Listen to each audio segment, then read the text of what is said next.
Hoy nos acompaña Germán Rojas.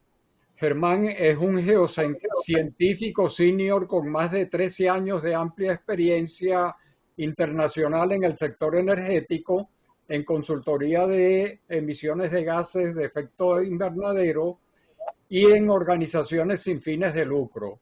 Germán apoya el Acuerdo Climático de París para reducir nuestro impacto en el cambio climático y se esfuerza día a día por mejorar nuestra eficiencia energética y reducir las emisiones de CO2.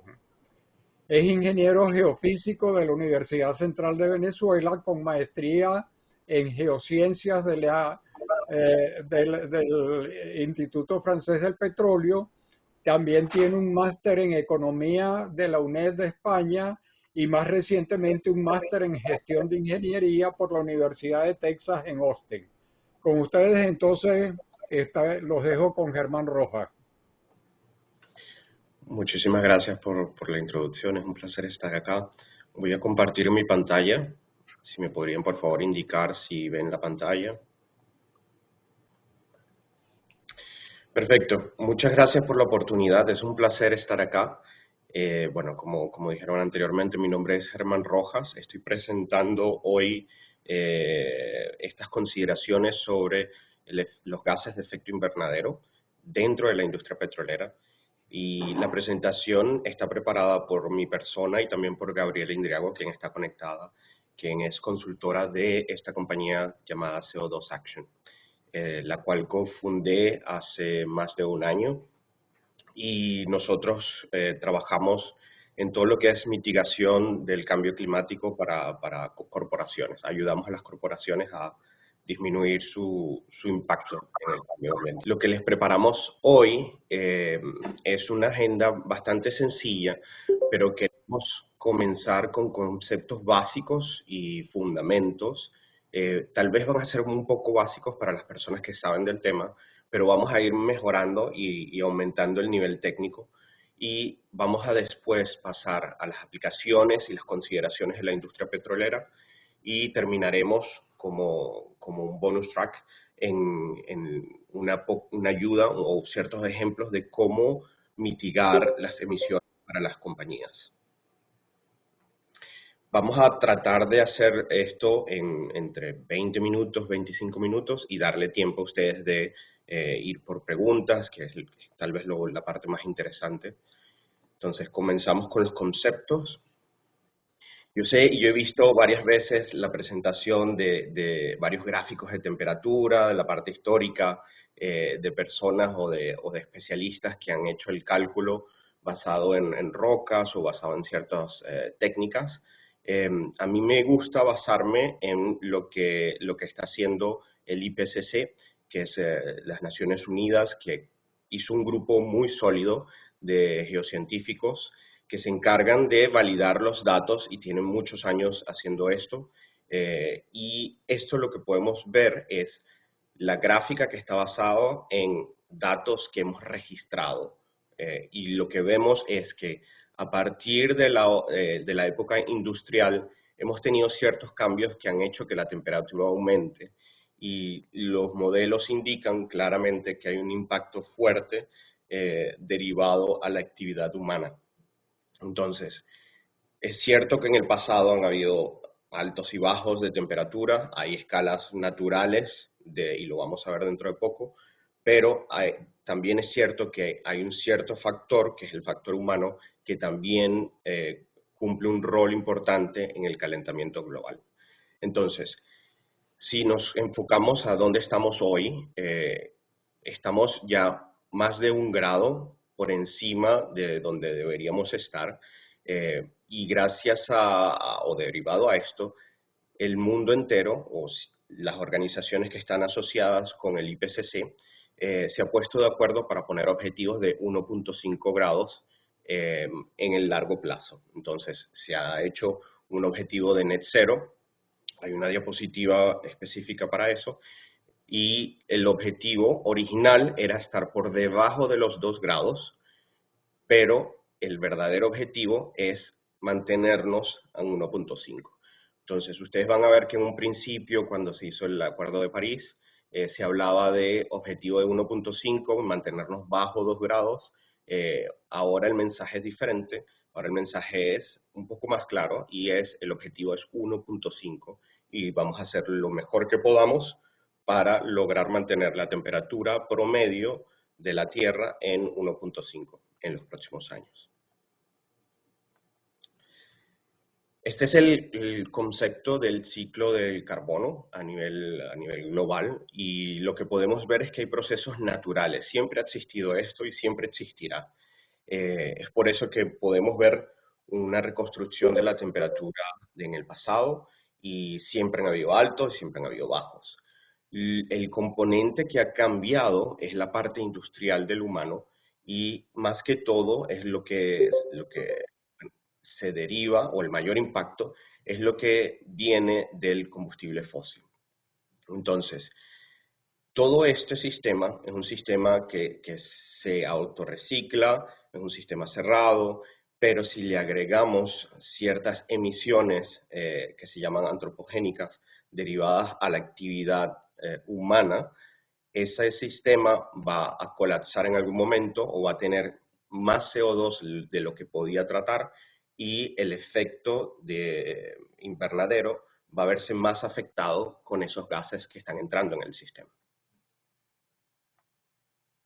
Entonces, cuando vamos al concepto de gas invernadero, hay muchos gases y lo que hicieron hace muchos años fue definir y debatieron por mucho tiempo cuáles son estos gases y son cualquier componente gaseoso que va a estar en la atmósfera, creados por el humano o no, pero que emite ciertas radiaciones de longitud de ondas específicas en donde la Tierra o la superficie de la Tierra y las atmósferas van a causar un efecto invernadero. Entonces, lo que vamos a ver es que hay procesos naturales, como por ejemplo el vapor de agua, que es prácticamente el gas de efecto invernadero más importante, pero eso es un proceso natural y lo que hizo el grupo de la ONU, el IPCC, fue definir los gases principales que producidos por el humano van a cambiar este sistema natural.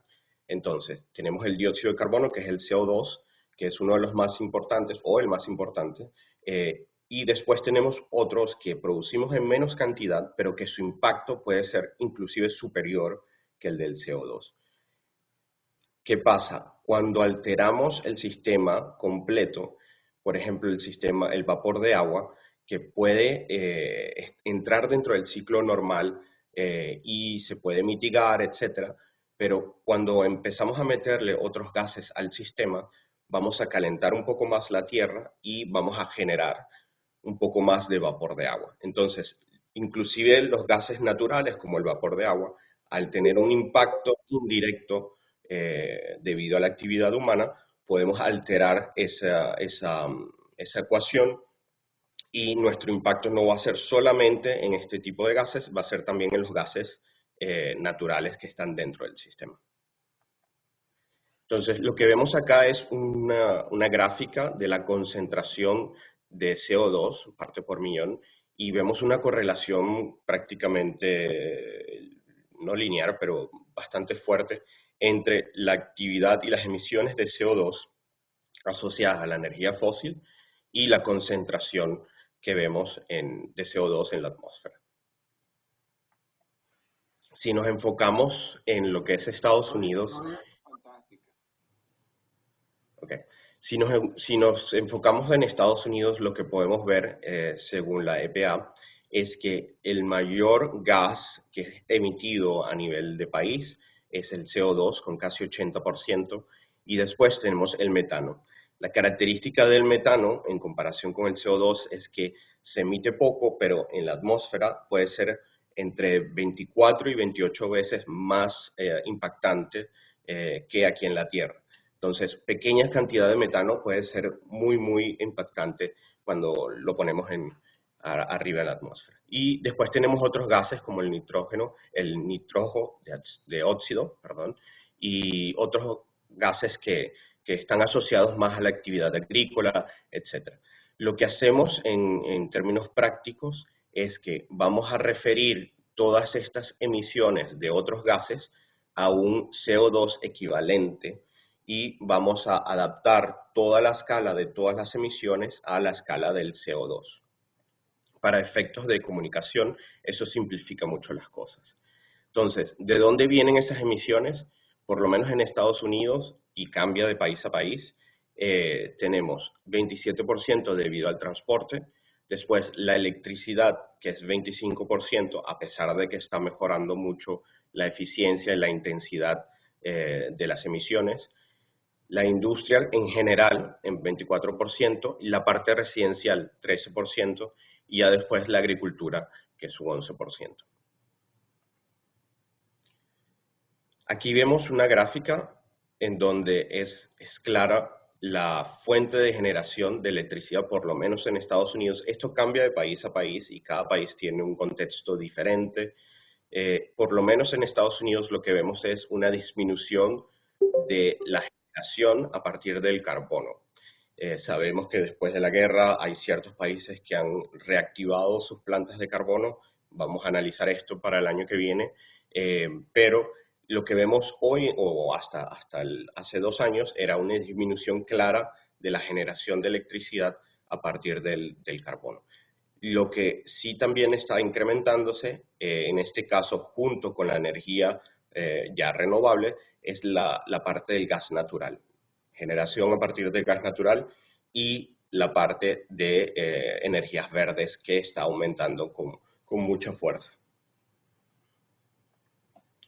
Si analizamos las emisiones de CO2 por cada contribuyente o la fuente según cómo se use, lo que vemos es que, como vimos anteriormente, las emisiones del carbón van disminuyendo, también su uso va disminuyendo.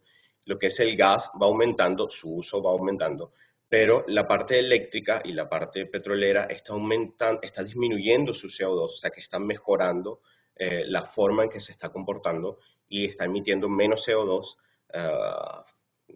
favorablemente y está optimizando sus procesos, a pesar de que todavía queda mucho que mejorar, sobre todo en la parte eléctrica.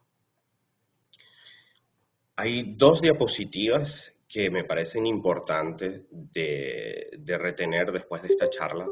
Esta es básica, pero he visto muchos errores con respecto a esto. Son 3 conceptos fundamentales cuando hablamos de lo que es el CO2 y el net zero, etc. Uno es la neutralidad de carbono, carbon neutrality. El otro es net zero, cero neto, y el otro es cero absoluto. Entonces, ¿qué es la neutralidad de carbono? Es simplemente tener nuestras actividades, saber nuestras emisiones y compensar estas emisiones directamente con offset o con ciertos tipos de créditos que van a compensar nuestras emisiones de CO2. ¿Qué pasa con esto? Quiere decir que no estamos optimizando el proceso, no estamos reduciendo nuestras emisiones como actividad.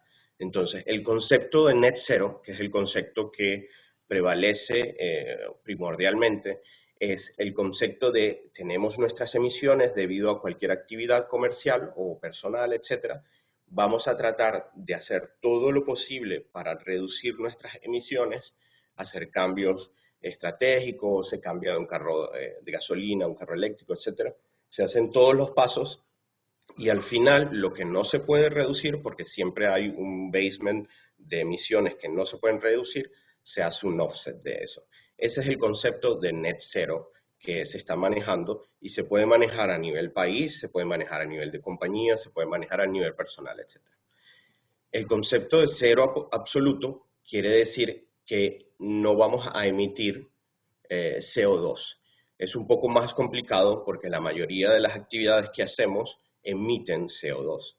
Entonces, lo que vamos a ver es que a nivel mundial lo que prevalece son objetivos net zero, en donde nosotros vamos a hacer un esfuerzo para mejorar nuestros procesos y vamos a compensar de cierta forma al final las emisiones que tenemos que no se pueden evitar. Lo único sería parar nuestra actividad, pero no es lo que queremos, y lo vamos a compensar con otro tipo de emisiones negativas. Entonces, este es el objetivo que nos hemos planteado como humanidad y antes de pasar a net zero, en ciertos casos, es conveniente pasar a neutralidad de carbono.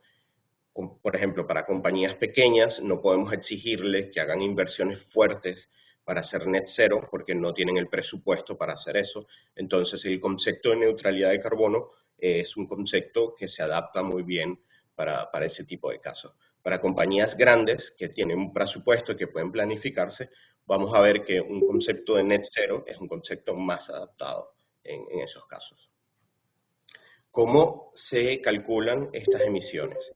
Simplemente se subdividen en alcance 1, 2 y 3. El alcance 1 son las emisiones directas de lo que nosotros hacemos como actividad. Para ciertas compañías pequeñas, alcance 1 puede que sea 0 si no generan algo específico y no hay una quema de combustible asociado a esa actividad. El alcance 2 es toda la energía que necesitamos y que compramos afuera para hacer nuestra actividad.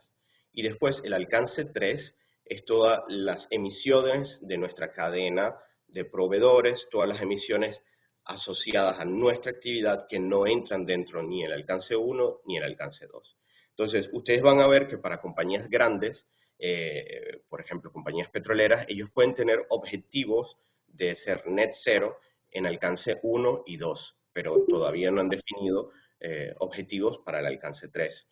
Otra consideración es que para compañías grandes, sus emisiones completas son las emisiones de sus proveedores también. Entonces, las compañías grandes ya están exigiendo que todos sus proveedores y su cadena de valores comiencen a calcular sus emisiones y las compartan con ellos porque ellos lo meten dentro del cálculo del alcance 3, que es el Scope 3. Entonces, para una compañía grande, gran parte del alcance 3 va a ser el Scope 1 y 2 de las compañías pequeñas que entran dentro de su cadena de valores. Esta es la definición del GHG Protocol, que es el estándar que se utiliza más frecuentemente, yo diría, a nivel comercial. Y lo que vemos es que para las contribuciones de los gases de efecto invernadero, que son nuestro objetivo, o el objetivo fijado por el IPCC, las emisiones directas son bastante simples de calcular. Y después tienes las emisiones del tipo 2, que es la energía que compramos, y ya después viene la parte upstream y downstream del Scope 3, y ellos los subclasificaron en diferentes categorías. Entonces, hay que simplemente analizar todas estas emisiones y asociarlos con las subcategorías que tienen dentro del Scope 3. ¿Por qué es importante usar este tipo de protocolos? Porque tenemos que comparar manzanas con manzanas y la única forma de hacerlo es usar un lenguaje común en donde todas las compañías tienen un estándar más o menos similar y saber que las emisiones Scope 1, 2 y 3 de una compañía pequeña están calculadas de la misma forma de una compañía grande. Estas son las subcategorías del alcance 3. Como dije antes, el Scope 1 y 2 puede ser simple a calcular dependiendo de la compañía. Si tienen mucha actividad, muchos puntos de producción o muchos edificios, etc., esto puede ser un cálculo largo y tedioso. Sin embargo, el Scope 3 en general es el que da más dolores de cabeza porque hay que definir de dónde a dónde se hace el cálculo. Se hace desde el origen, desde la tumba o desde el nacimiento de la emisión, etc. Entonces, esa definición en el Scope 3 puede ser un poco complicado y después la subclasificación está bien definida, pero hay muchas actividades que pueden ser ambiguas y hay que saber dónde meterlas. Lo importante es no contarlas dos veces en diferentes áreas y también saber y estar claro en de dónde a dónde se hizo este cálculo y se hizo los boundaries o los límites del cálculo del Scope 3. Entonces, esta diapositiva muestra bien cuál es el objetivo que hemos fijado como especie para el 2050 que es de ser net cero en el 2050. ¿Por qué lo hemos hecho? Porque si no si seguimos como business as usual, vamos a tener una temperatura en unos pocos años que va a ser mayor de 2 grados y puede llegar a ser hasta 4 grados, según los modelos que se manejan actualmente.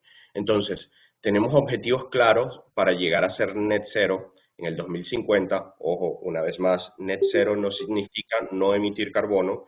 Net cero significa que todas nuestras emisiones son compensadas de otra forma y llegamos a un balance general que es cero. Entonces, ¿cómo podemos llegar ahí? Entre más rápido empecemos, menos difícil va a ser net cero en 2050. Entre más tiempo pasemos y nuestras emisiones sigan aumentando, va a ser menos probable que lleguemos a ser net cero en el 2050.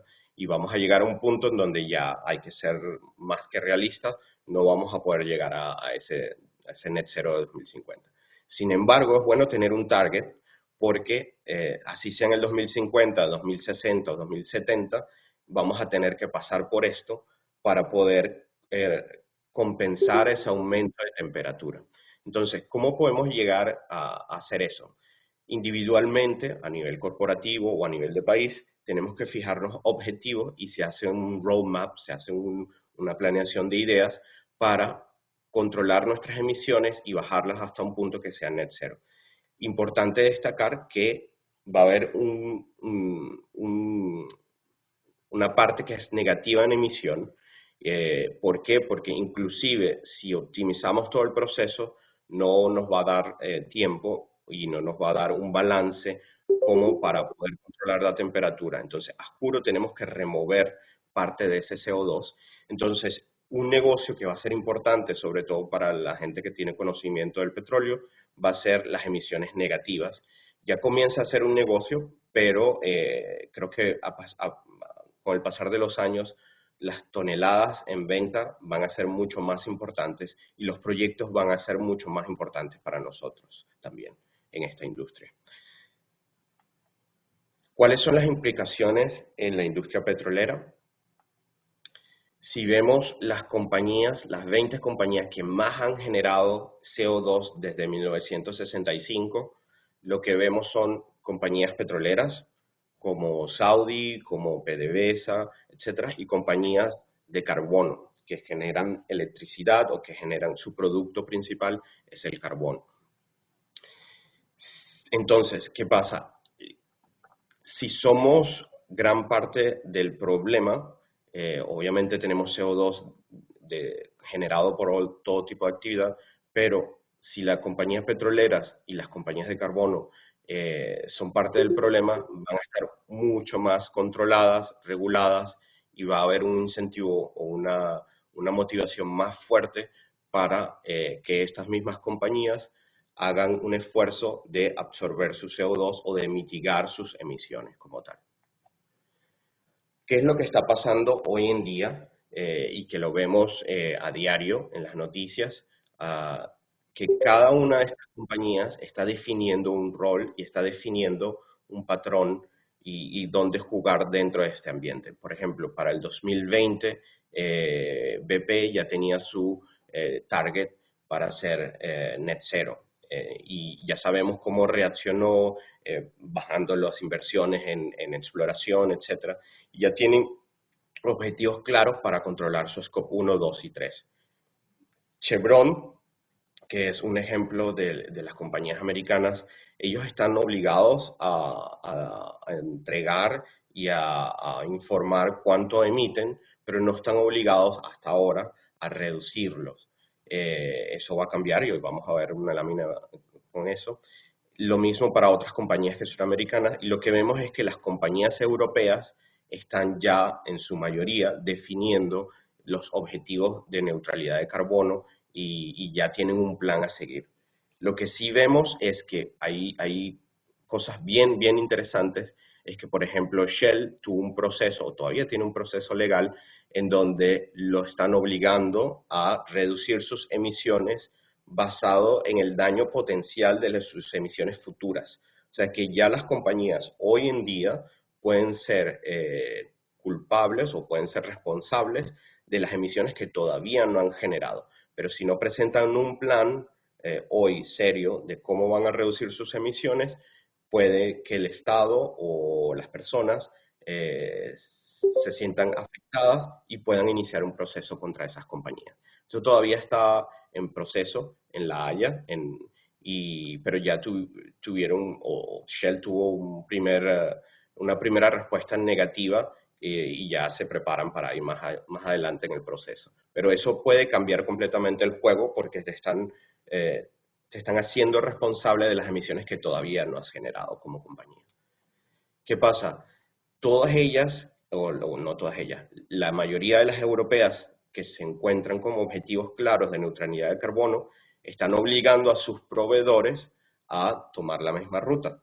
Y lo que está pasando es que las compañías de servicios también están teniendo objetivos claros para neutralidad de carbono.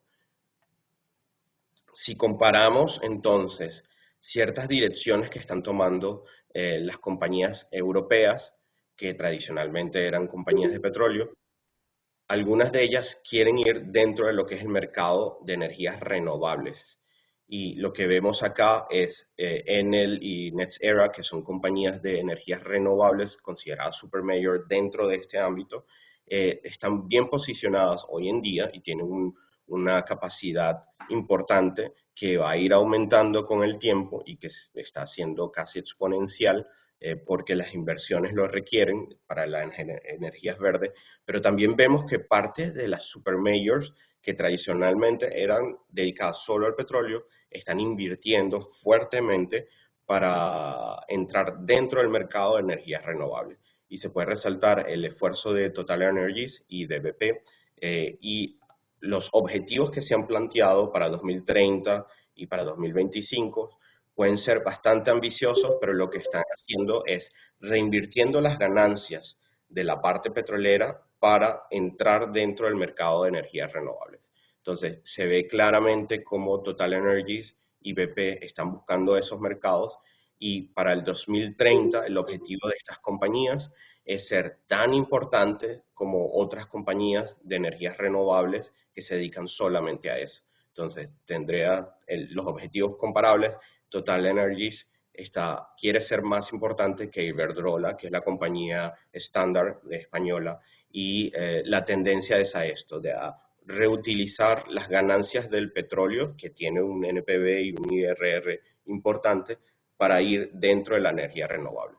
Esto solo pasa para las europeas. No vemos tanta inversión en las americanas y si vemos cuál es la inversión de las compañías americanas, lo vemos en este gráfico, vemos simplemente las europeas principalmente invirtiendo bastante en las energías verdes y las americanas invierten pero muy poco y la estrategia es diferente. La estrategia es o enfocarse en la absorción del CO2 o hacer un lobbying para que no exista ninguna regulación en lo que es las emisiones de CO2. Entonces, ¿cuál es el futuro de las petroleras americanas? Es una pregunta importante. ¿Por qué las europeas reaccionaron así? Mi teoría, personalmente, es que pienso que en Europa hay menos compañías, menos variedad de compañías en la parte energética y si ya trabajan en el petróleo, la gente tiene una cultura muy fuerte contra la producción de petróleo en Europa. No está mal diversificarse y proponer todas las energías posibles y compensar el conocimiento y el dinero que se tiene dentro de la parte petrolera con energías verdes. Ahora, en la visión en Estados Unidos puede ser un poco diferente porque aquí hay muchas compañías y porque la visión es para si quieres comprar energías renovables, ya hay un mercado y hay opciones de energías renovables. El que quiere comprar petróleo va a ir a la compañía americana que se dedica solamente al petróleo. Entonces, hay dos visiones diferentes que puede cambiar muchísimo a partir de las regulaciones. Y no sé si han visto últimamente, hay un cambio muy grande en la parte de cambio climático a nivel de corporaciones y a nivel legal, por lo menos en Estados Unidos. Entonces, lo que vemos del acto de reducción inflacionario es que va a obligar a ciertas corporaciones a hacer sus informes corporativos y ya se reforzó la capacidad de ciertas organizaciones como la EPA para reforzar y controlar este tipo de conteo y de planes de conteo de emisiones al final.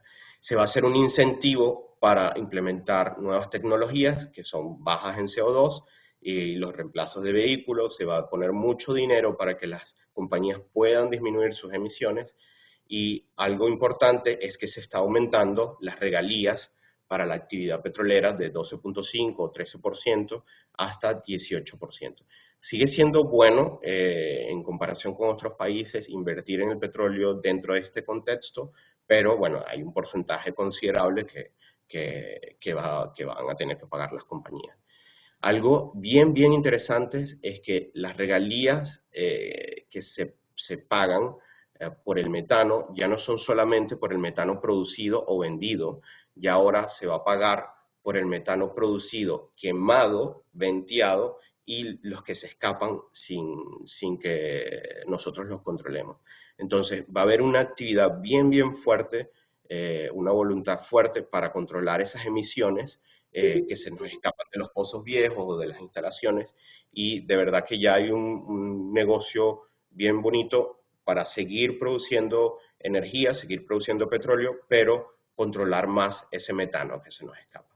Y bueno, la parte del secuestro y la captura del CO2 viene bien importante con incentivos grandes para la parte de taxes, etc. Entonces, toda esta dinámica, por lo menos en Estados Unidos, está cambiando actualmente y va a reconfigurar cómo estamos actuando como compañías petroleras dentro de la economía americana. Entonces, si seguimos con conceptos ya dedicados a la parte petrolera, cuando tenemos un campo y se inicia la producción de hidrocarburos que empieza muy alto, tenemos nuestro plató y después ya va declinando, lo que vemos es que si analizamos la intensidad del CO2, que son la cantidad de CO2 que se emiten por el equivalente de barriles que estamos produciendo, tenemos una intensidad grande al principio, después baja cuando ya no estamos perforando, estamos solo en producción, etc. Y vuelve a subir cuando al final volvemos a hacer nuestros infiles o cuando cambia el GOR y tenemos que hacer más esfuerzo para comprimir ese gas y reinyectarlo en algunos casos.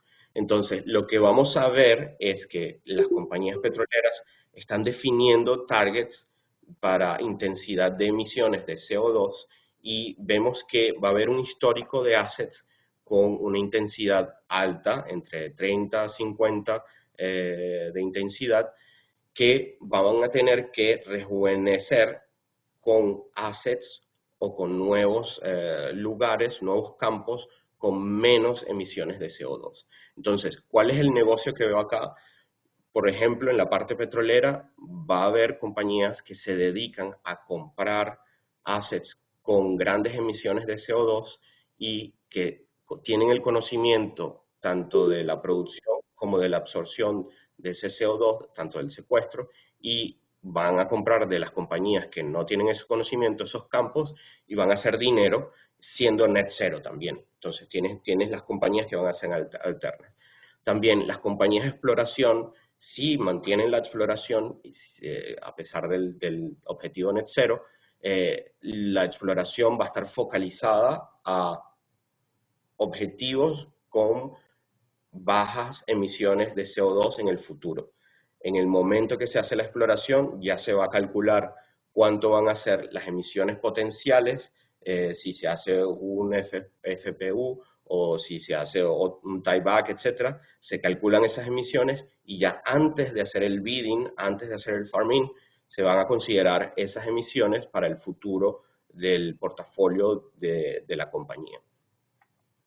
Entonces, esta es la segunda lámina que me encantaría que recordaran y que le quedara bien marcado de esta charla, es de todo el ciclo de exploración y producción que conocemos, que estamos habituados. Empezamos con la parte de exploración, después la parte de appraisal y desarrollo, y después pasamos a la parte de producción y finalmente a la parte de abandono.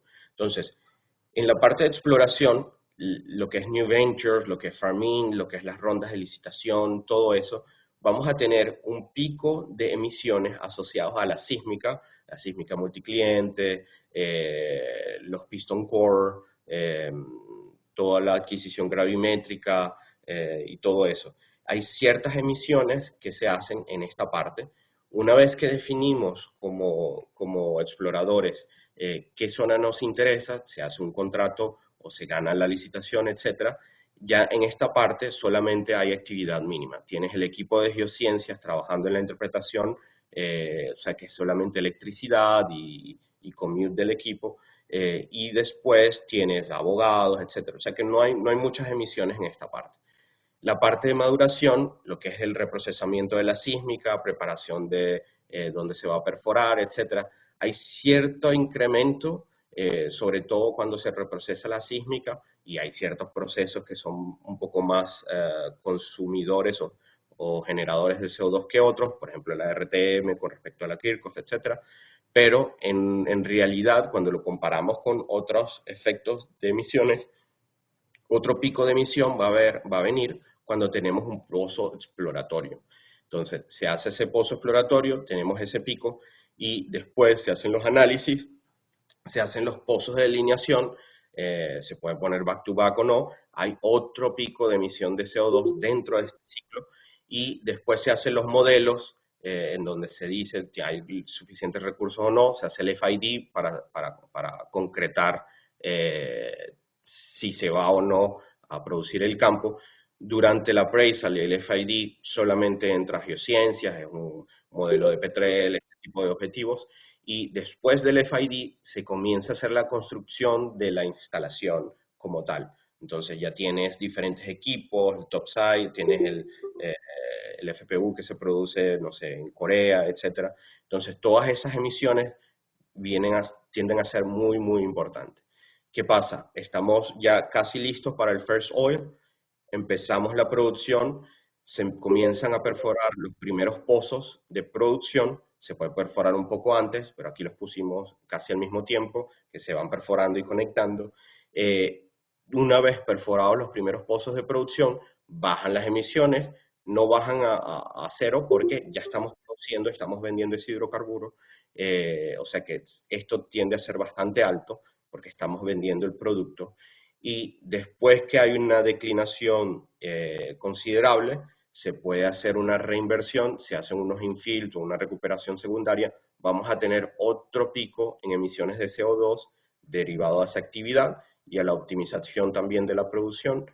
Ya al final tenemos que el campo ya está completamente maduro, puede tener ciertas características como el GOR está aumentando, la presión del bubble point está cambiando, etcétera, y hace que las emisiones de CO2 aumenten hasta que llega un punto en donde hay que tomar la decisión de si seguimos invirtiendo y se hace otro tipo de desarrollo para seguirle sacando un poco más el jugo al campo, o si simplemente desinvertimos de este asset. Entonces, cuando se hace el abandono, vamos a tener ciertas maquinarias, etcétera, hay un pico pequeño del CO2 y después se restaura la zona, si estamos onshore, se hace un trabajo de reforestación, etcétera, y esta es la única parte en donde tenemos CO2 de emisiones negativas que compensan un poco. Pero lamentablemente esta compensación aquí es muy, muy, muy pequeña comparado a todo lo que es el ciclo de exploración y producción que emitimos antes. Entonces, ¿qué podemos resaltar? Por ejemplo, los casos de compañías que están siendo pioneros en esta adaptación, en esta resiliencia. El caso de MGS, que ha trabajado con nosotros y que es una compañía de adquisición sísmica que está dedicada a esta parte, a la parte de Shallow Hazard también. Ellos están ya contando sus emisiones con CO2 Action.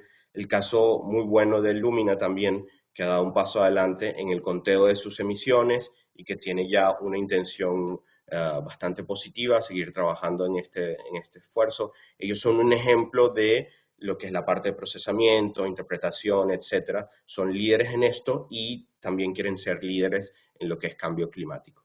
Y al final, lo que es la parte de reforestación, hemos tenido grupos que nos han pedido el cálculo de cuántas emisiones van a absorber y para poder elegir el tipo de árbol, etcétera. Entonces, hemos tenido estas experiencias, hay gente pionera y lo que queremos es tratar de incentivar a más compañías para que consideren el cambio climático dentro de sus actividades.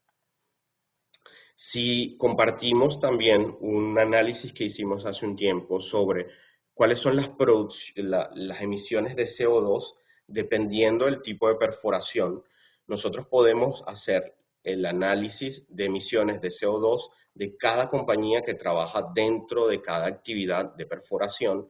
Por ejemplo, si tienes 4 compañías de control de sólidos, cada compañía va a tener una emisión diferente, pero también podemos hacer un modelo de las emisiones de toda la cadena completa cuando se perfora un pozo de 2.500 pies costa afuera. Entonces, lo que vemos es que la mayoría de las emisiones, si tenemos el transporte del personal, tenemos la comida del personal, los hoteles, etcétera, la mayoría de las emisiones, cuando lo analizamos así, viene de la parte de la generación de la electricidad, de la parte del rig, del horsepower del rig, que la energía de ese rig, que se puede traducir en electricidad, se puede recategorizar en electricidad, y la producción del hidrocarburo como tal es lo que va a dominar las emisiones. Y es por eso que el Scope 1 y el Scope 2 se representa bien pequeño si consumimos o si tomamos en cuenta la parte de la producción del hidrocarburo que hemos producido y se mete dentro del Scope 3, vemos que todo eso, el Scope 3, es lo que domina la actividad y es lo que está impactando más el medio ambiente. Entonces, esto lo podemos hacer para costa afuera, lo hemos hecho también para el onshore, donde vemos si se producen 500 barriles diarios por 30 días, cuánto va a ser el impacto. Para el onshore también, si contamos la producción, es lo que va a ser más importante para el conteo de emisiones. Lo que es el fracking también, yo en un principio pensé que era más importante la contribución del fracking y de verdad que puede ser bastante impactante. En este caso, en el modelo que hicimos, fue 1.500 barriles diarios por 30 días, que es un muy buen pozo de fracking. Y lo que es workover, las emisiones son muy pequeñas, porque ya son trabajos bien puntuales y sobre todo que la producción no va a ser tan importante, porque bueno, ya tenemos un workover, ya el campo no está tan virgen y este es el único caso en donde el Scope 3 está más o menos a la misma escala del Scope 2 y el de Scope 1. Entonces, eso es dentro de la parte petrolera, pero la pregunta, ¿qué pueden hacer ustedes para su compañía y cómo pueden empezar a trabajar en la mitigación de las emisiones de CO2? Esto aplica para cualquier compañía, no solamente para la parte petrolera. La metodología es la misma, pero obviamente el personal que está haciendo este cálculo tiene que saber un poco más de la actividad petrolera si van a trabajar en la parte petrolera. Entonces, el primer paso que tienen que hacer es contar las emisiones. No se puede hacer nada, no se puede hacer ningún cambio si no se cuentan las emisiones. Hay 2 tipos de escuelas en esta parte. Empiezas a hacer algún tipo de paso hacia adelante para la reducción del CO2 y calculas hacia atrás las emisiones que fueron antes. Mi respuesta hacia eso es mejor calcular actualmente cuáles son las emisiones. Se puede calcular las emisiones de años anteriores con facilidad, si se tienen los datos. Se define un año base, que en general es el año donde más tenemos emisiones, no siempre es el caso, pero es el año donde más tenemos emisiones, y a partir de ahí se va a analizar cada paso que se ha tomado para reducir nuestras emisiones y se va a cuantificar ese valor en CO2 equivalente. ¿Qué va a pasar? Que a pesar de que optimicemos todos los procesos, a pesar de que se haga todas las cosas que podemos hacer con la tecnología actual y futura, va a llegar un momento en donde no se puede bajar las emisiones. ya se llega al basement de emisiones en ese caso, y ya aquí se hablaría de hacer un offset de las emisiones, que sería comprar las toneladas equivalentes de árboles o el storage del CO2, se compra las toneladas para alguien que esté vendiendo esas toneladas en un proyecto, etc. Pero el concepto de net zero implica hacer el esfuerzo para llegar a ese punto y ya cuando no se puede hacer más nada, que se redujo todo lo posible, se hace el offset. El concepto de neutralidad de carbono, que es muy práctico para ciertas compañías actual, se cuentan las emisiones actual y se pasa directamente al offset sin optimizar toda la cadena porque tal vez no tienen el dinero o tal vez quieren fijar un objetivo básico en este punto. Lo que es importante es que consigan a personas que hagan este cálculo y que sepan de este cálculo, porque a pesar de que parece simple, podemos cometer muchos errores y en ciertos países esos errores pueden ser considerados como greenwashing y existen reglas claras que tienen que respetarse y la mayoría de las personas o de las compañías que hacen este tipo de cálculos tienen que ser transparentes o son lo suficientemente transparentes para publicar sus datos en el Internet. Y es bastante común ver esos datos. Importante, no importa cuántas sean las toneladas, como valor absoluto, se trabaja eso de forma detallada. Lo importante es hablar de porcentajes de reducción. Se va a reducir 30%, se va a reducir el 50%. Es mejor hablar en porcentaje que hablar en reducción de 10 gigatoneladas, etc. Cuando se tienen todos estos pasos, es importante saber que hay un costo para cada paso. Por ejemplo, cambiar las luces de LED, el costo es mínimo, pero tal vez el impacto en CO2 es grande. En contrapartida, hay ciertas otras aplicaciones, como los paneles solares, que podemos instalar en cualquier oficina. Esos paneles solares cuestan mucho y a pesar de que van a absorber el CO2, también tenemos que considerar cuál es el costo neto de eso. Entonces, entra en juego para las compañías que quieren hacer esto un NPV y un IRR para cada decisión, pero también ahora se hace el análisis con respecto a la cantidad de CO2 que se va a evitar de emitir y eso cambia un poco la fórmula. Ya no ahora se habla de dinero y de rentabilidad, se habla de dinero, rentabilidad, pero también la cantidad de CO2 que se evitó enviar a la atmósfera. ¿Por qué reducir eso? Bueno, simplemente hay muchas acciones que reducen costos y son easy wins. Hay un riesgo regulatorio y lo que han visto ahora con Biden es que en Estados Unidos hay una voluntad fuerte en regular este tipo de emisiones. Queremos también dar una buena imagen. Si somos proveedores de servicios, hay que optimizar la cadena de suministros. Obviamente, todos estamos aquí para mitigar el impacto ambiental y si se está haciendo un esfuerzo, se debe hacer una comunicación hacia afuera que muestre el esfuerzo que se está haciendo. Entonces, el marketing sostenible, que no caiga en el greenwashing, es bastante importante. Hay reglas para eso y bueno, ahí sí hay que contactar a un especialista. Y bueno, hay siempre que satisfacer al cliente. La tendencia es a tener una cultura más fuerte sobre el cambio climático y nuestras compañías deberían tener una respuesta, deberían tener una sección en la página web que diga lo que está haciendo la compañía para el cambio climático. Si tienen alguna pregunta, yo no trabajo directamente con los proyectos, pero el equipo de CO2 Action es un equipo muy preparado de geocientíficos e ingenieros, de personas que tienen una carrera larga en sostenibilidad, especialistas en la parte petrolera, como Jacob que viene de Chevron, etc. Tenemos un equipo bien preparado en acompañar a las compañías y no se van a arrepentir de tener un primer punto de vista, una primera evaluación de la actividad que hacen sus compañías y con gusto los podemos ayudar en eso.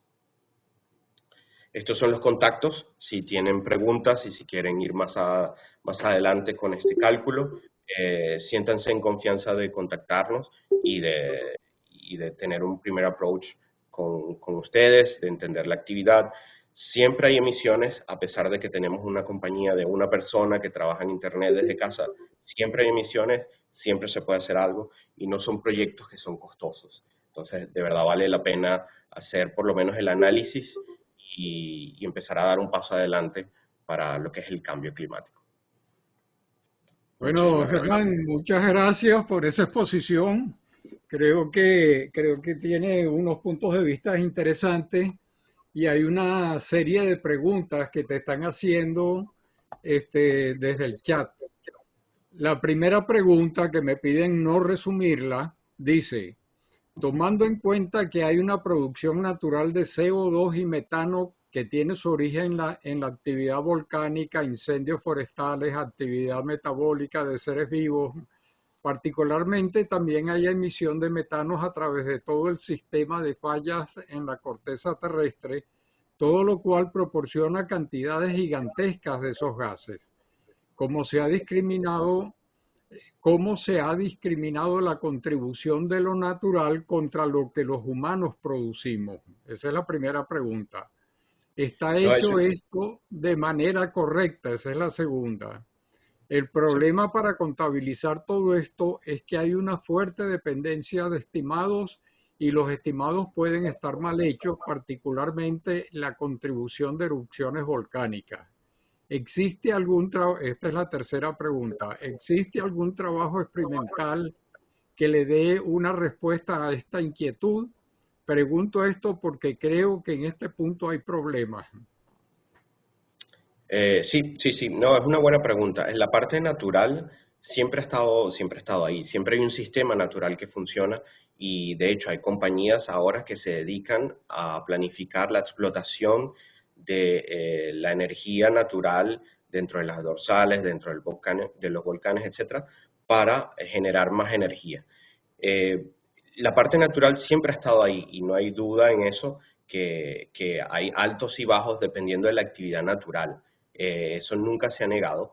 Lo que se trata de resaltar acá es el impacto de los gases generados por el humano que entran dentro del sistema ya natural. O sea, hay un sistema natural que siempre ha estado funcionando, que es de generación natural y que se recicla naturalmente, pero el humano ha incluido ciertos gases dentro de este sistema y lo que se ha trabajado desde hace muchos años y desde hace unos 4 o 5 años el IPCC ha sido muy fuerte en el mensaje es cuál es el impacto de los gases generados por la actividad humana. Entonces, si dejamos la parte natural como un efecto background, como de fondo, tenemos ciertos gases extra. ¿Cuál es el impacto de ese gas extra? Por eso, tal vez nos enfocamos solamente en esto, pero el sistema como tal incluye las emisiones naturales y las emisiones humanas. El objetivo como tal que tenemos nosotros a nivel corporativo, personal y a nivel de país es reducir la parte humana, que es lo único que podemos controlar. La parte natural es casi incontrolable, es un proceso natural. Bueno, te hacen una siguiente pregunta que es, ¿cuáles son las principales ventajas y las principales desventajas del net zero? Mira, la ventaja es que vamos a tener un clima dentro de unos años que va a ser muy parecido a lo que estamos viviendo hoy. Yo creo que lamentablemente no vamos a poder llegar a ese net zero como lo hemos puesto como objetivo, pero hay que tener un objetivo. Ese sería como el primer paso. Entonces, la ventaja es conservar el ambiente como la temperatura de la Tierra como la tenemos ahora, minimizar ese impacto, porque no es solamente que la tierra se calienta, vas a tener más lluvias, vas a tener especies que desaparecen, etcétera.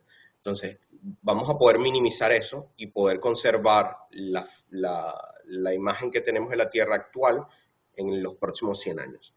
La desventaja es clara, es que tenemos que hacer un cambio en la forma en que hacemos nuestra actividad.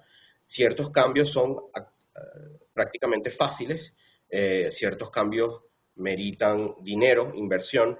Entonces, lo que podemos hacer nosotros es hacer los cambios fáciles, los cambios que nos ahorran dinero, cambios conscientes, y bueno, dejar para una segunda fase los cambios que implican más dinero fuerte, pero planificarse porque en términos largos vamos a tener que pasar por un net cero sí o sí en los próximos años.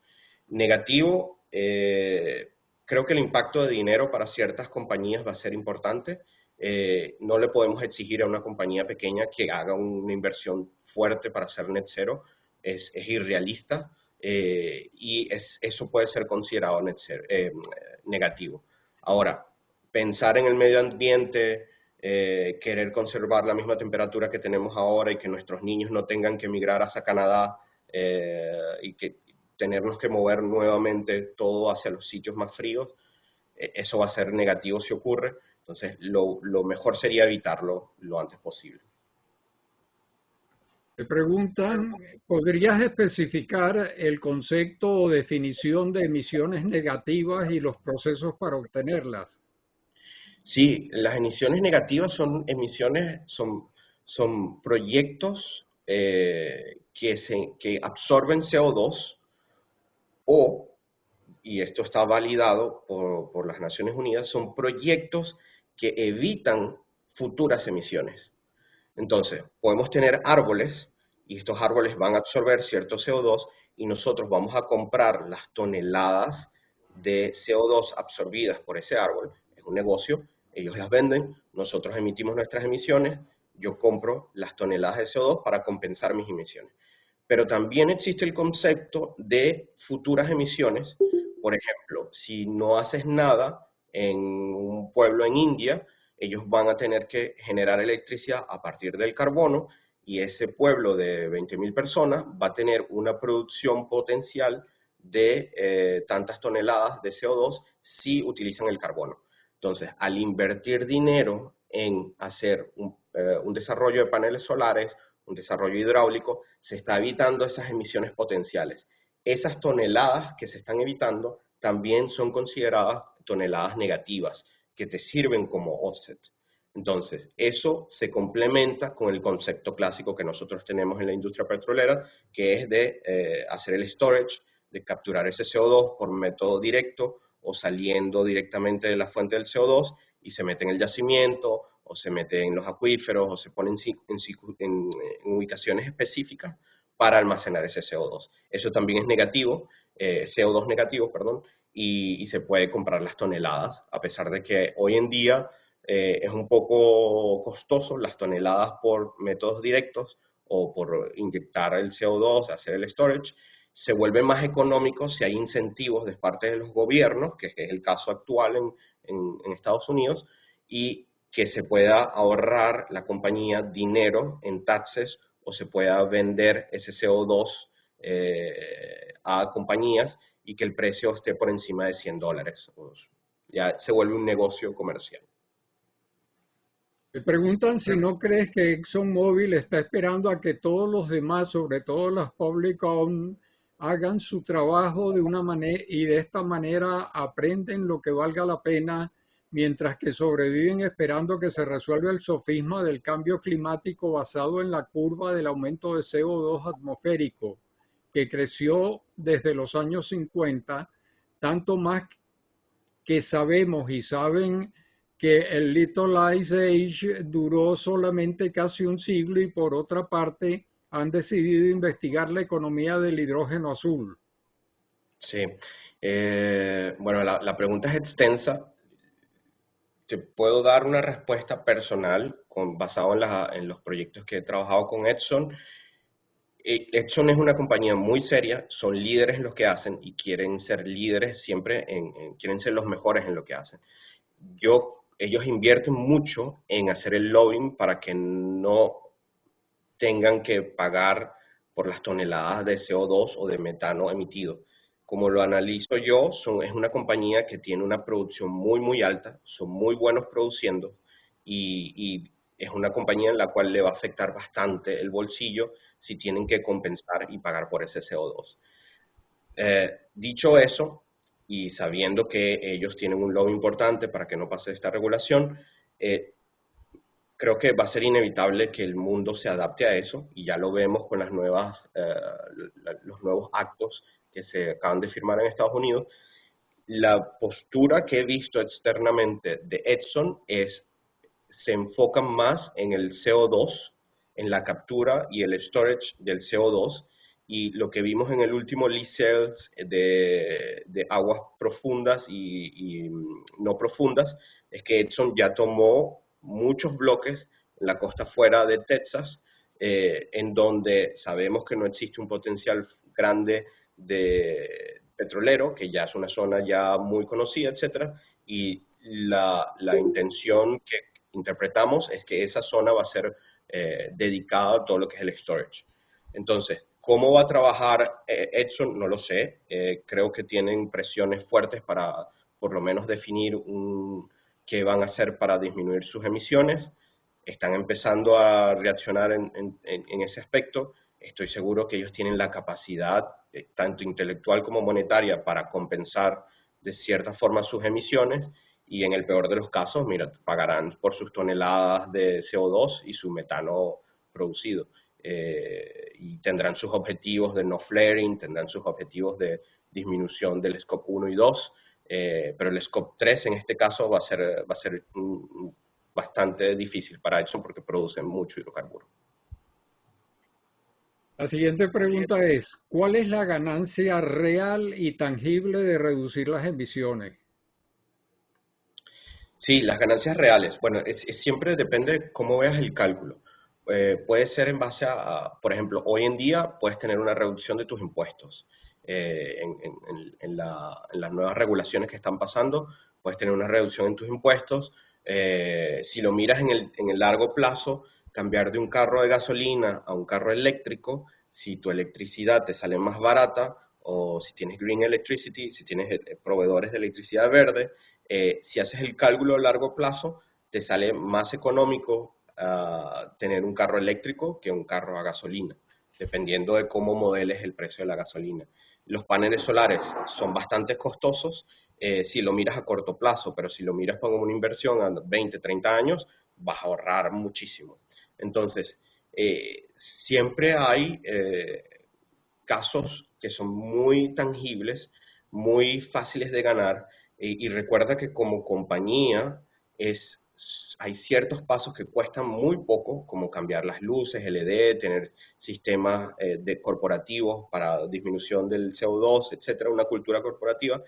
Esos pasos que te cuestan muy, muy poco como compañía, cuando los presentas externamente y los pones en tu página web y lo compartes en tus redes sociales como compañía, tienen un impacto en tu corporación, en tu imagen corporativa, que es mucho más tangible que lo que en realidad estás invirtiendo. Entonces, muestra tu voluntad y muestra una imagen corporativa que piensa en el medio ambiente y que tiene una visión a largo plazo. La siguiente pregunta es, en el planeta ya hubo un calentamiento global de gran escala que llevó a la extinción del 95% de las especies hace 250 millones de años en la transición del Triásico al Pérmico.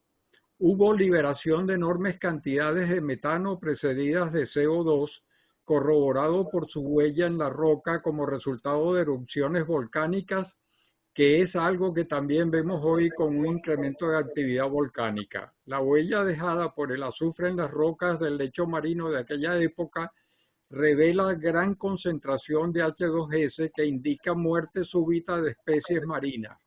Pregunta, ¿no existe la posibilidad de que el calentamiento global, que es real y vemos hoy, no sea un resultado de un proceso natural que por su escala no tenga un curso que pueda ser alterada por nosotros? Es demasiado grande para nosotros. Preocupa que todos los esfuerzos hasta la fecha vayan tal vez en una dirección que desvíen recursos que pueden emplearse en ver cómo nos protegemos de lo que viene realmente. No, es una buena pregunta. Y los procesos naturales van a seguir.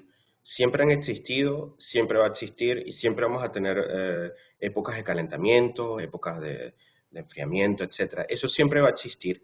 Y podemos o no controlarlo, va a ser bastante difícil que controlemos a la escala planetaria los procesos naturales del planeta, en términos de emisiones. Es cierto que, y mencionaste el último calentamiento, y murieron muchas especies. Lo que queremos evitar es eso, que nosotros como especies no tengamos un sitio donde vivir debido al calentamiento global. Hay emisiones naturales que no podemos controlar, pero es cierto que hay emisiones asociadas a la actividad humana que eso sí lo podemos mitigar. Y ese es el objetivo, porque las partes naturales van a ser muy, muy difíciles de controlar, pero la parte humana, que solamente implica un cambio de comportamiento, un cambio cultural y un poco de inversión en algunos casos, eso sí lo podemos controlar. Y eso es lo que intentamos promover las personas que obviamente se dedican al cambio climático e intentamos que no tengamos que migrar hacia los sitios fríos en unos 50, 100 años a partir de ahora. Y si esto sigue, lamentablemente la temperatura va a llegar al punto que va a ser bastante incontrolable. La siguiente, corrientes de opinión más recientes basadas en estudios científicos aseguran que, abriendo comillas, la responsabilidad antropogénica del cambio climático observado en el último siglo es por lo tanto excesivamente exagerada y los pronósticos catastróficos no son realistas. ¿Cuál es tu opinión en ese sentido?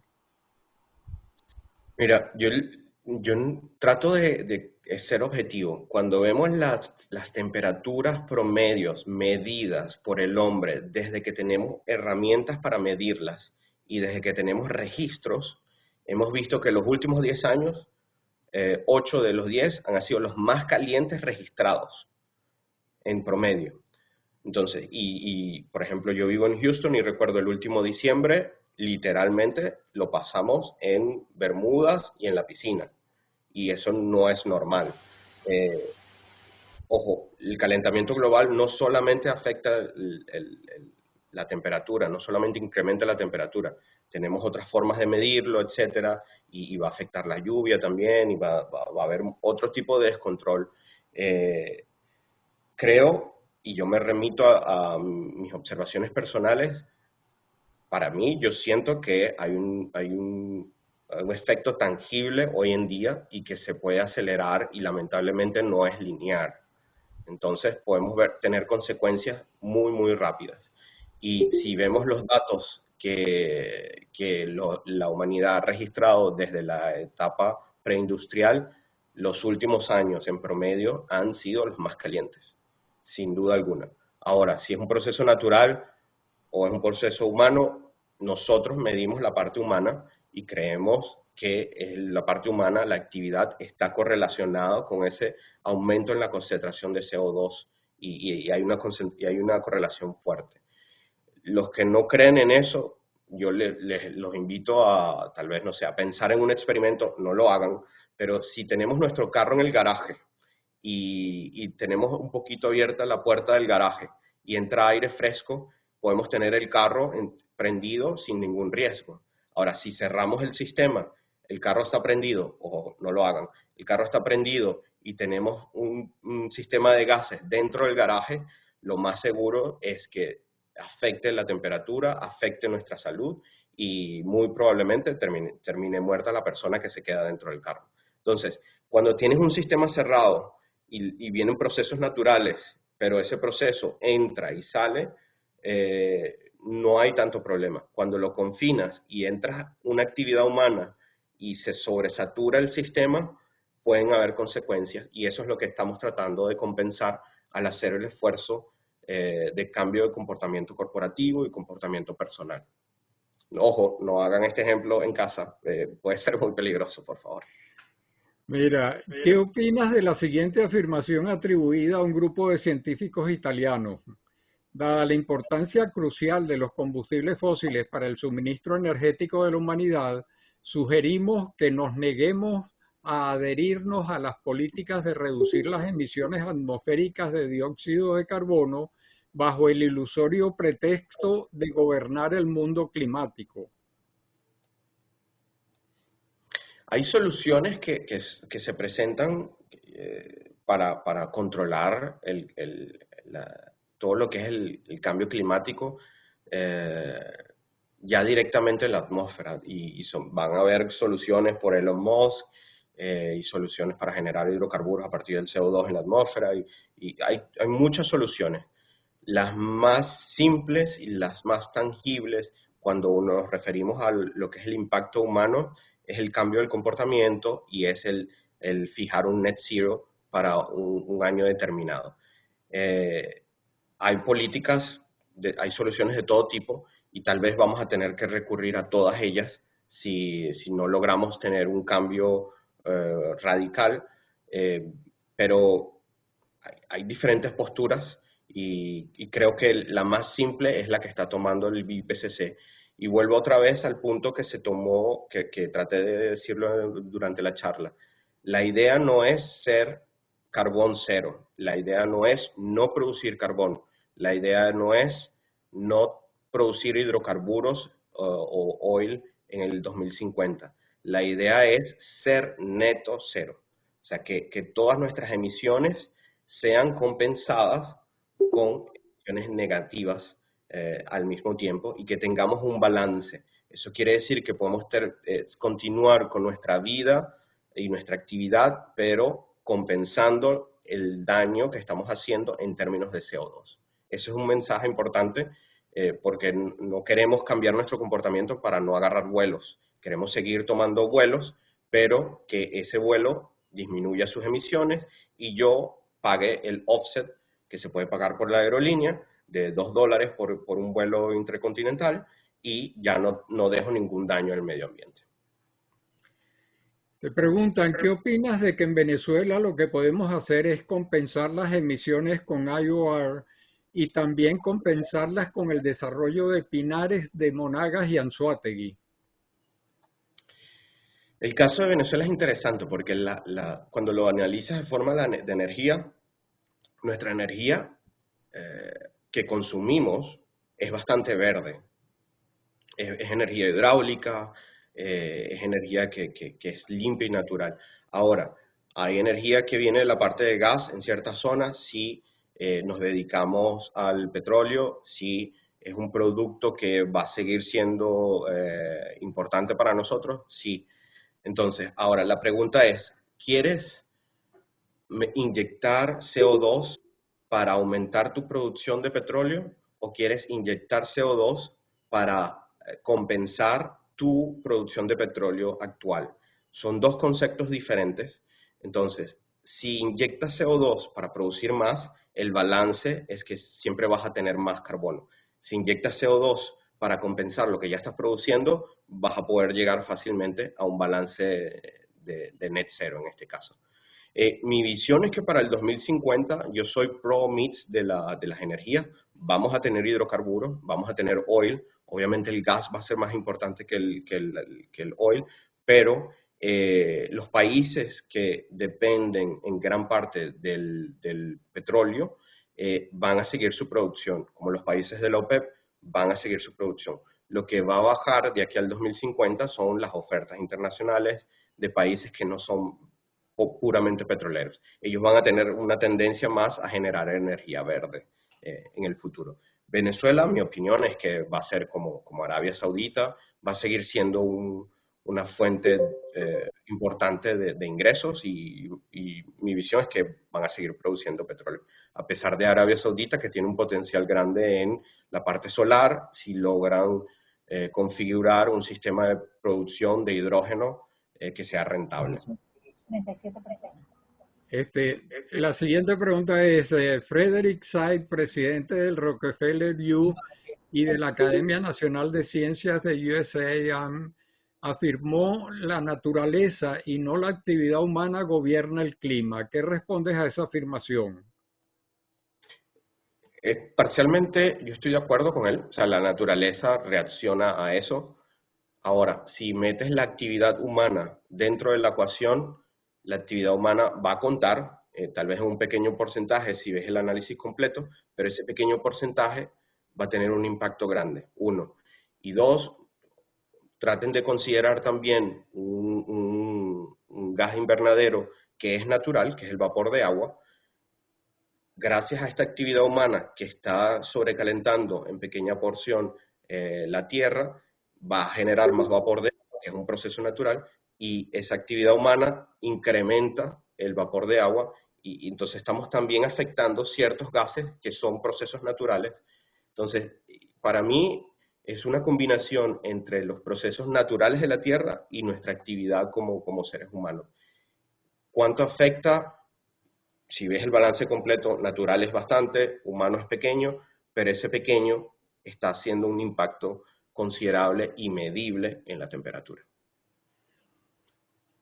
¿Cómo se puede lograr este cambio hacia el net zero sin impactar negativamente los sistemas socioeconómicos del mundo cuando se sabe la importancia del petróleo sobre nuestras vidas?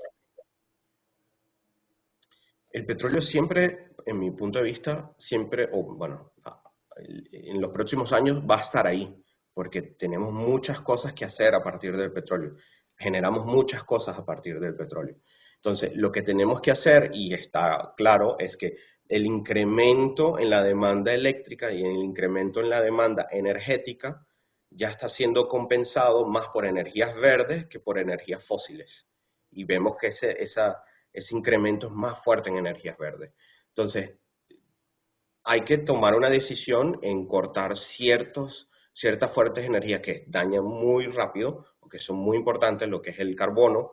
Hay que hacer una inversión pequeña, como en términos de país, para quitar esas plantas y compensarlas con otros tipos de fuentes de energía. Pero no es un cambio difícil desde el punto de vista técnico. Hace 10 años no teníamos el conocimiento técnico o las herramientas para hacerlo todo posible.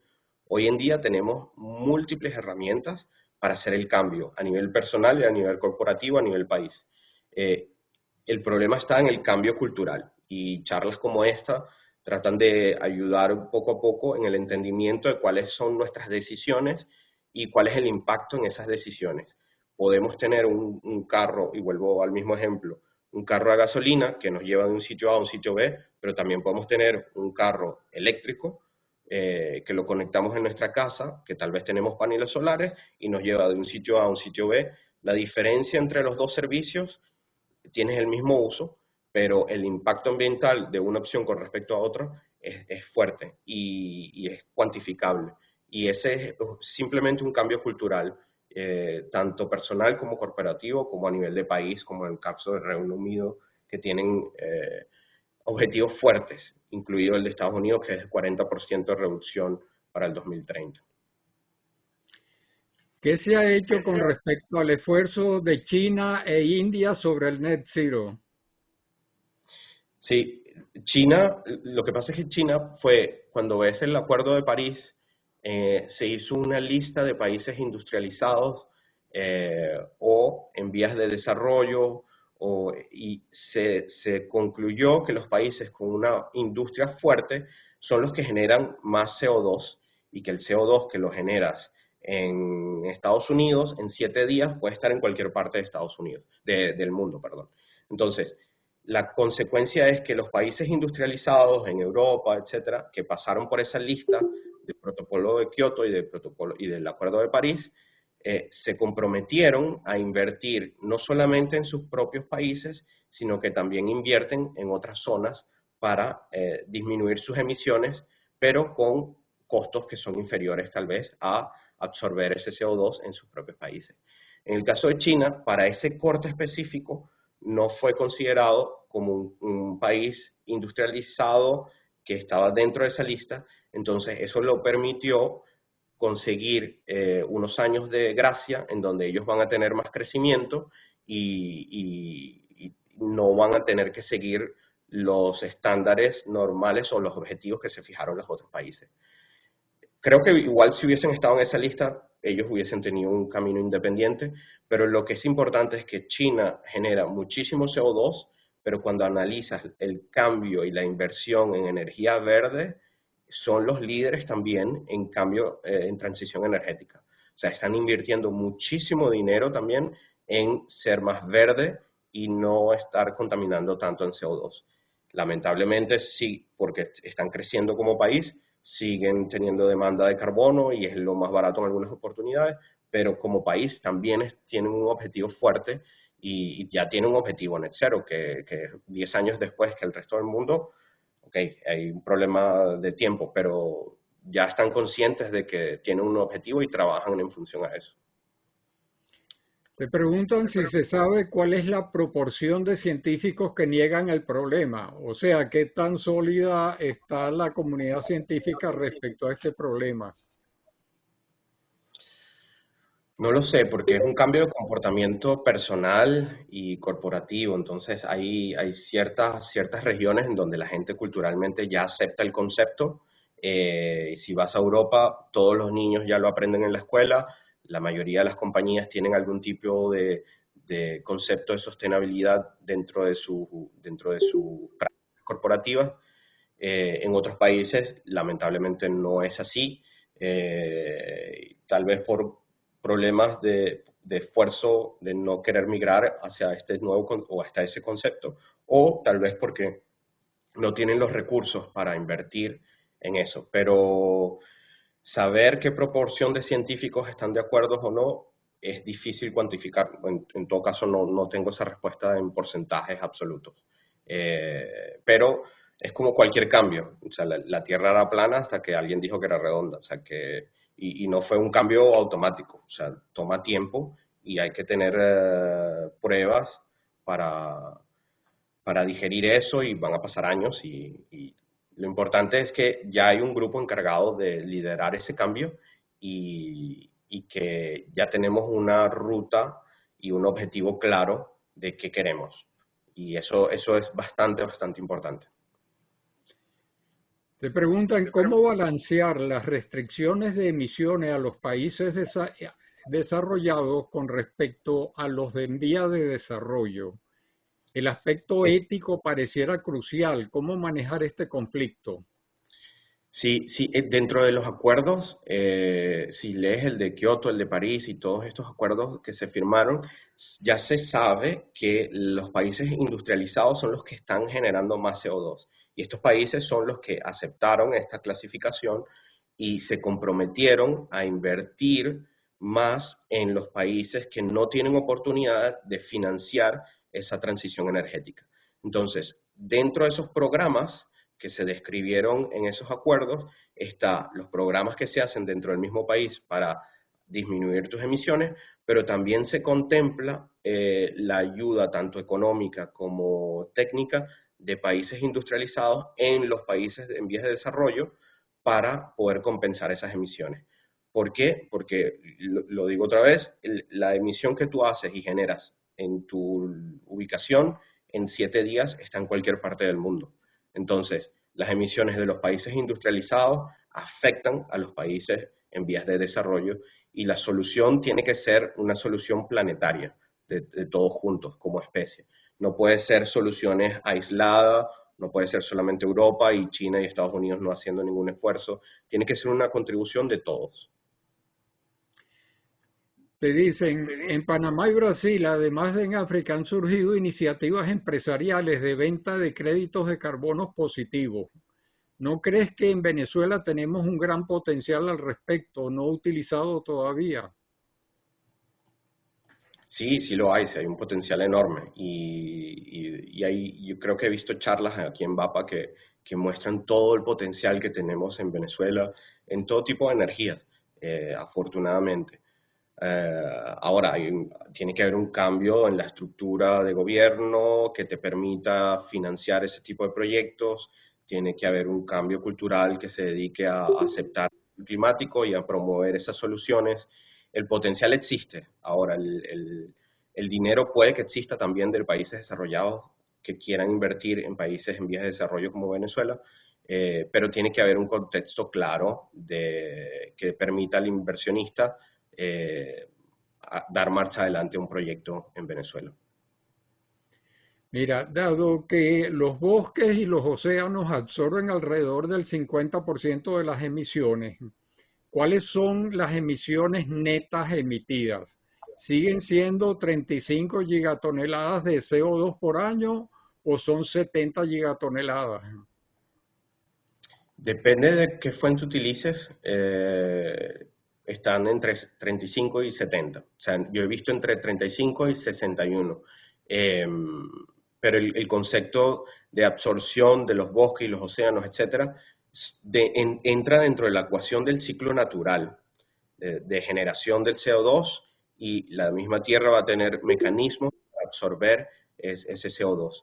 Ahora, los objetivos que nos estamos fijando es en el extra que le estamos metiendo por la actividad humana, que no está compensado por ese proceso, que no está absorbido por ese proceso natural. Pero el valor absoluto depende de la fuente.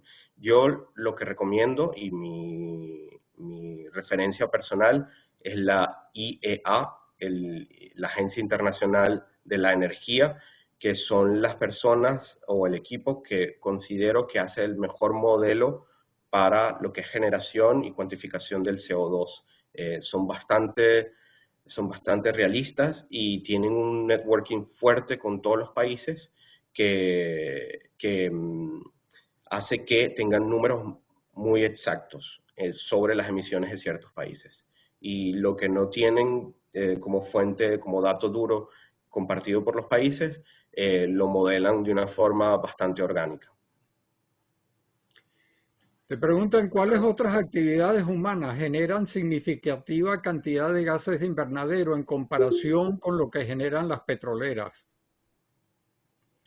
Sí, no, tienes muchas otras actividades. Por ejemplo, la actividad agrícola, que no hablamos mucho, genera un metano considerable, y el metano tiene un impacto tan fuerte o más fuerte que el CO2. Cuando está arriba se convierte 28 veces o 24 veces más importante que cuando está aquí abajo y se genera.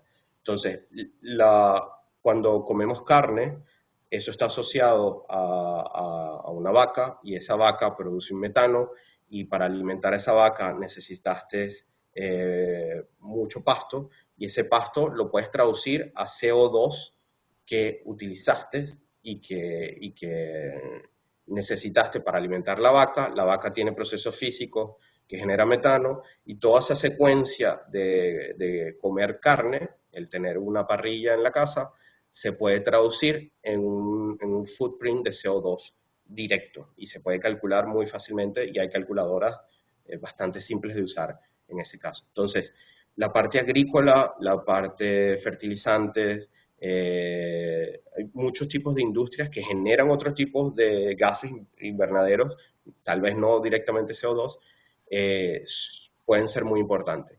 La generación de electricidad, a pesar de que están trabajando mucho, si no es electricidad verde, tienen que optimizar mucho más sus emisiones de CO2. La parte de transporte, la parte de aviación, etc. Pero creo que el mayor énfasis va y va a seguir siendo la parte de petrolera, que es considerado el que contribuye más a esa emisión de CO2, y también creo que es un poco más fuerte pedirle a la gente que disminuya su consumo de carne, porque ya es una decisión todavía más personal. Es más fácil pedirle a la gente que cambie de proveedor eléctrico, que pase de gas a una energía renovable, o es más fácil promover los carros eléctricos, etc. Ya cuando entra la parte de alimentación, yo creo que como que les cuesta un poco más exigir la voluntad de las personas, y se vuelve un poco más complicado.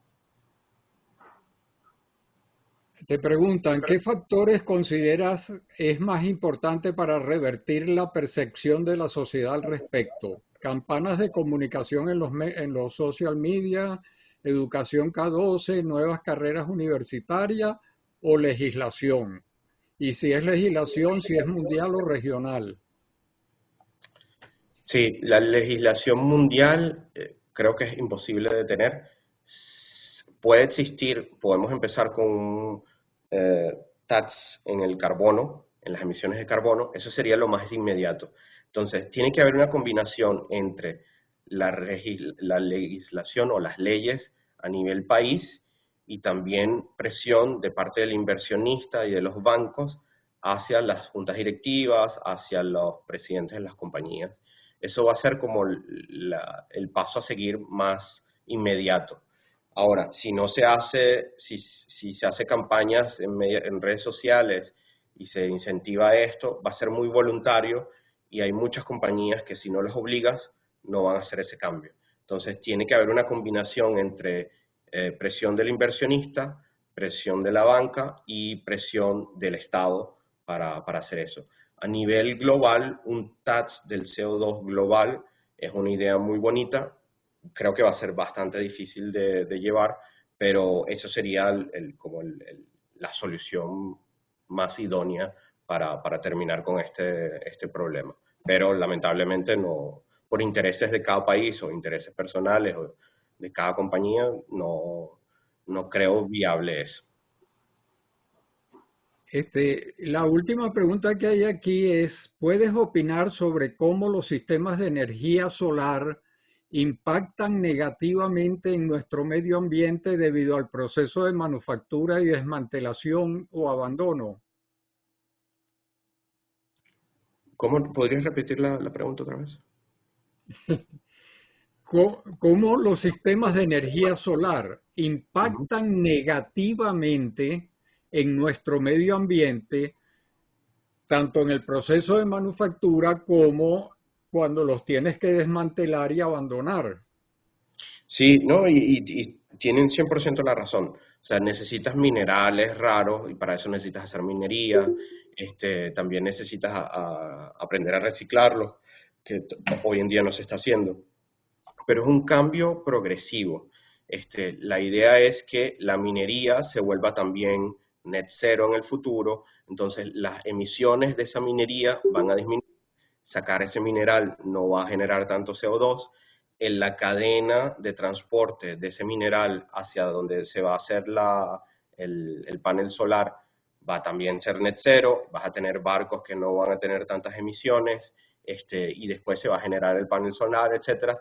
Y lo importante aquí es tener la voluntad del cambio y que afortunadamente ya existe una cultura y existen opciones para disminuir nuestras emisiones dentro de ese ciclo de vida del panel solar.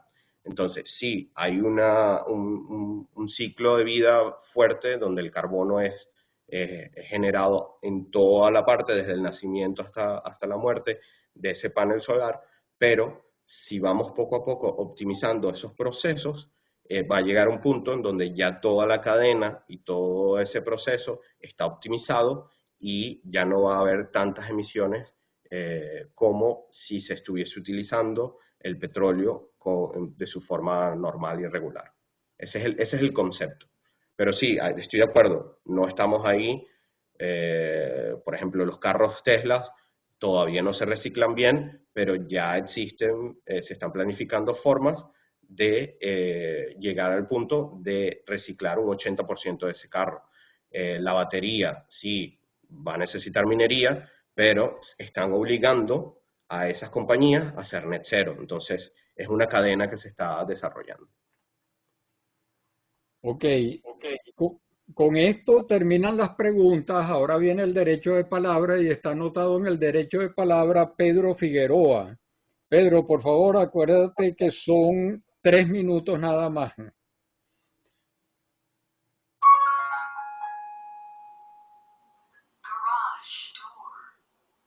Adelante, Pedro. ¿Me escucha, Eduardo? Ahora sí, no te vemos, Ok, pero te escuchamos.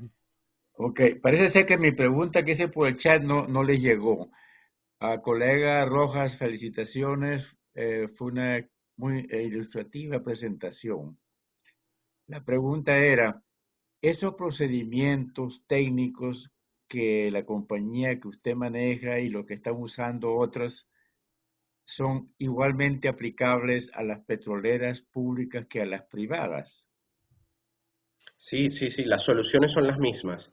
Y no aplica solo a las petroleras, aplica a cualquier compañía, cualquier compañía. De hecho, en CO2 Action hacemos soluciones personalizadas, obviamente, depende del cliente, pero las soluciones pueden ser exactamente iguales para una compañía, para un supermercado, para una generadora de neveras, que para una compañía petrolera. Obviamente hay actividades específicas de ciertas industrias. Por ejemplo, la perforación es bien específico.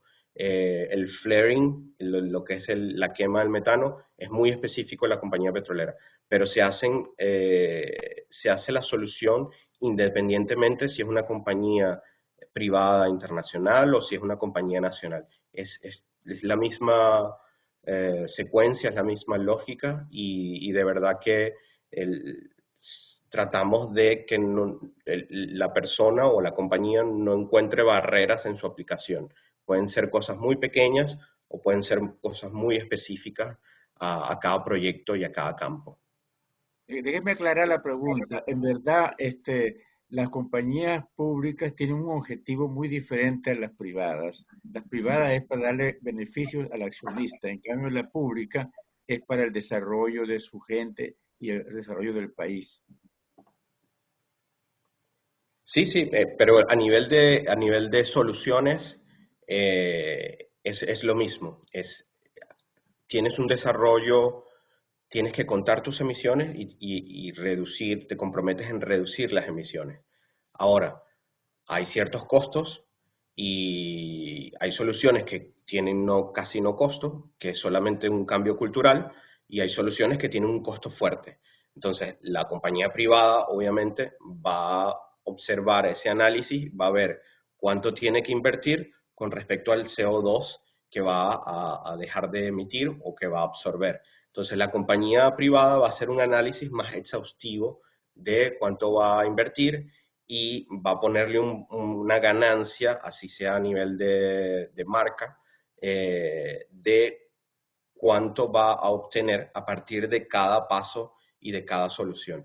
Tal vez la parte pública va a ser menos énfasis en lo que es la ganancia del dinero, etcétera, y este balance del CO2, pero la solución es la misma. Y tanto en la parte pública como en la parte privada hay un interés también de saber cuánto hay que invertir para ejecutar cada paso, porque tienes que tener los recursos para llegar a ejecutarlos. Ok, tiene la palabra Eddie Ramírez. Muchas gracias, Germán. Me encantó tu charla, muy equilibrada, y muy a tono con los tiempos, ¿no? No hay duda que el tema ambiental se politizó completamente. Hay un grupo de ecologistas catastrofistas, como lo llamaba un conocido fisiólogo vegetal brasileño, que tratan de influenciar. Sin embargo, hay una realidad, yo creo que tú lo has planteado muy bien, y hay lo que los abogados llaman medidas precautelativas. Hay que tomar medidas por si acaso, por si las moscas, como diríamos en criollo. Vamos a suponer que dudemos un poco del calentamiento global relacionado con los hidrocarburos, pero realmente el efecto sería tan perverso, tan dañino, que hay que hacer lo posible. A raíz de los problemas de la taliomida, recuerda, taliomida, hoy todos los medicinas tienen una etiqueta que dice si está embarazada, no lo tome. No es porque esas compañías hayan investigado que es dañino para las personas embarazadas, sino por si acaso, por si las moscas, no lo tome. Yo creo que hay que seguir haciendo un gran esfuerzo. Hay indudablemente que ser equilibrado en esto. El paso no puede ser de un día para otro, pero estamos ante una realidad. Y yo creo que lo mejor que podemos hacer la gente relacionada, mis amigos petroleros, es realmente entender que eso viene y que la percepción, que es lo que cuenta, es importante y va en ese sentido. Muchas gracias, hermano. No, gracias por ese comentario y completamente en línea contigo. Y ojo, mi mensaje no es contra el petróleo. Yo creo que el petróleo es importante y hay muchas cosas que sacamos del petróleo. Mi mensaje es más sobre el net cero, que nuestra actividad petrolera sea compensada con otro tipo de absorción, con otro tipo de herramientas. Entonces, lo vamos a ver ahora. Hay muchas compañías que no le daban importancia a estas emisiones y que producían, y a partir de ahora que hay que pagar por todo ese metano que escapa de nuestros pozos, ya ahora sí tienen que A pesar de que tenían el conocimiento, ahora sí tienen que mitigarlo porque si no van a tener que pagar un precio extra por ese escape. Entonces, Perdón, Eduardo. Eduardo, perdón, se me olvidó mencionar que Petróleos de Venezuela hizo un gran esfuerzo a través de Palmaven para sembrar miles de hectáreas forestales en el estado Anzoátegui, con todas las empresas papeleras, Benepal, Mampa, Papeles Venezolana, Smurfy, Cartón de Venezuela. Lamentablemente vino la marabunta roja y acabó con eso. Pero una de las áreas donde Venezuela tiene ventajas comparativas y competitivas es en el forestal, que contribuiría muchísimo a este efecto de compensación. Disculpen. sí. No, bien importante. Sí. Y hay casos curiosos de compañías que hay bid rounds onshore en África que se están haciendo este año y hay compañías que se dedican a la venta del CO2 que están compitiendo dentro de ese bid round contra compañías petroleras para tener el asset, para tener el bloque, y en vez de producir el hidrocarburo y hacer exploración, van a vender las toneladas de CO2. Para el Estado es la misma ganancia. Es otro modelo que está ocurriendo. Entonces, hay cosas bastante interesantes que están ocurriendo y lo vamos a ver. Por ejemplo, las emisiones que se escapan de cada pozo, se escapa el metano. ¿Qué hacemos con ese metano? Hay compañías que podemos ayudarlos también a buscar esas soluciones, que si se te está escapando el metano del pozo, lo que podemos hacer es meter un contenedor con bitcoins, con máquinas minadoras de bitcoin, se le pone un aire acondicionado, se mueve un internet satelital y ese metano genera la electricidad para hacer el minado del bitcoin y tienes un ingreso de dinero a partir de un escape de metano. Entonces, no solamente dejas de pagar por el escape, sino que obtienes dinero en otra solución. Para darles una idea de todas las soluciones que podemos proveer a ustedes y que son posibles. O sea, no todos los cambios son negativos. Ok, tengo la palabra yo. Mira, Germán, me parece interesantísimo y además como nos has llevado desde cero a un nivel mucho más alto para ver cuál es el problema. Sin embargo, a mí me hubiera gustado ver una gráfica donde no se correlacione solamente el incremento de CO2 con el aumento de temperatura, sino el incremento de CO2, el CO2, perdón, humano, sino el incremento de CO2 total de la naturaleza más el humano y discriminar el humano por el tipo de origen de la generación de CO2, o sea, la parte de los hidrocarburos y la parte que no es de hidrocarburos. Porque el problema que yo creo que en el fondo está es el siguiente.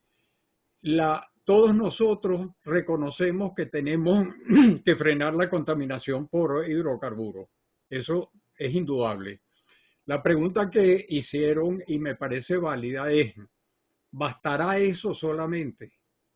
Porque si lo que está produciendo el calentamiento global ahorita es preponderantemente por efecto de la naturaleza, no importa lo que hagas, tienes que tomar otras medidas de precaución porque va a haber ese calentamiento y ese calentamiento va a ser un hecho y tenemos que pensar qué hacer si hay ese calentamiento. Si lo podemos frenar solamente con eliminando el uso de hidrocarburos, ya la situación es diferente, porque entonces tenemos que insistir en eso. Pero, como dijo alguno de los que expuso, de los que preguntó, muchas veces el no uso de hidrocarburos tiene un costo social muy grande y tiene un costo social, incluso tiene un costo de contaminación indirecto porque la gente cuando no tiene hidrocarburos empieza entonces a quemar leña. Entonces esa es la inquietud que tengo. ¿Por qué no se hacen esas? Yo no he visto todavía una comparación que mida ese nivel de CO2 total y que lo discrimine.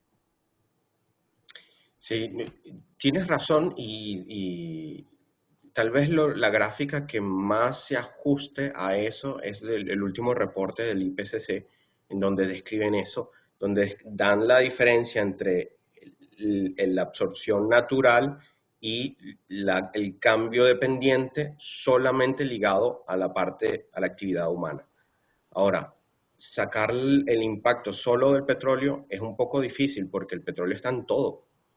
Y utilizamos petróleo en todo. En la electricidad se utiliza petróleo. En las fábricas de textiles se utiliza petróleo de alguna forma u otra. Entonces, ese petróleo siempre está ahí, pero lo que sí han hecho es hacer una diferencia entre la parte antropogénica, que es la parte producida por el humano, y la parte natural. Y los modelos los tienes en el reporte que sacaron el año pasado y este año con el IPCC, tratan de ser mucho más específicos y más claros porque es la misma pregunta que viene siempre. Ahora, ¿vamos a poder con este net zero compensar el calentamiento global? Tal vez no, estoy de acuerdo contigo. Es un cambio fuerte de comportamiento humano. ¿Vamos a tener que aplicar todas las soluciones posibles? Sí, lo más seguro es que sí.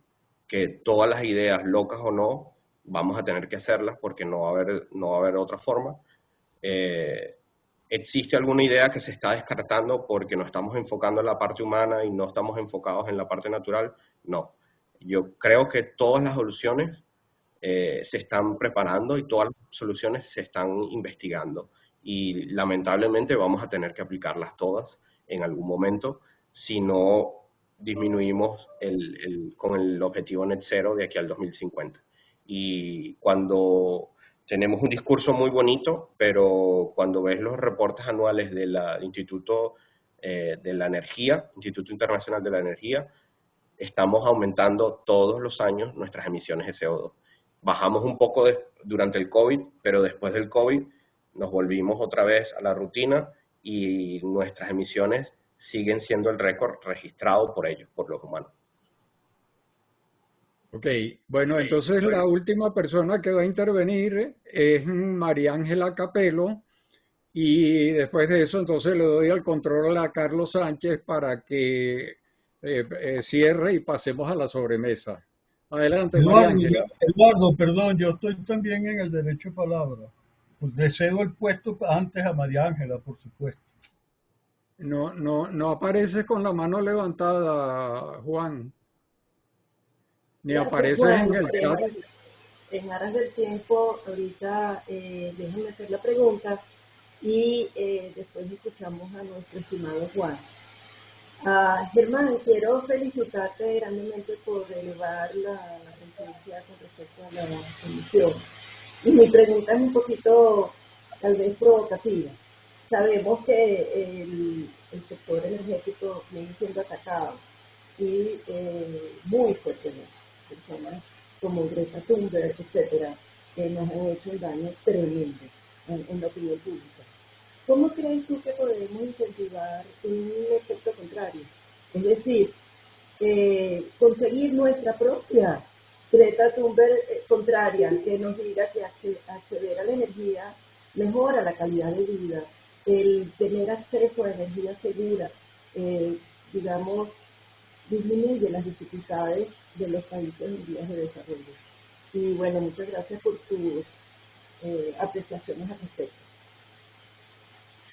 No, gracias, María Ángela. Y es un placer escucharte, tú que estás también liderando un poco el cambio de visión en esta transición energética.